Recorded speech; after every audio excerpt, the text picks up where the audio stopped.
بسم اللہ الرحمن الرحیم۔ طواف کی لغوی معنی کیا ہے؟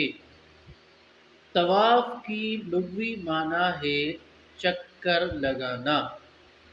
شریعت کی اصطلاح میں طواف سے مراد بیت اللہ شریف کا چکر لگانا ہے۔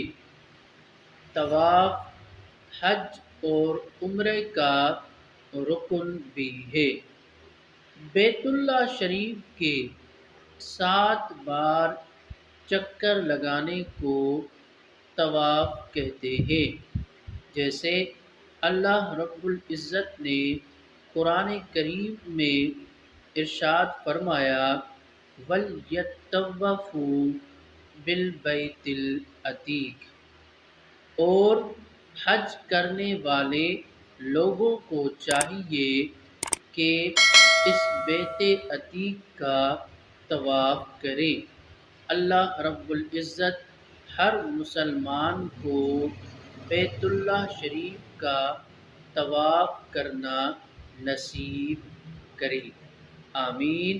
وما علینا الا البلاغ المبین۔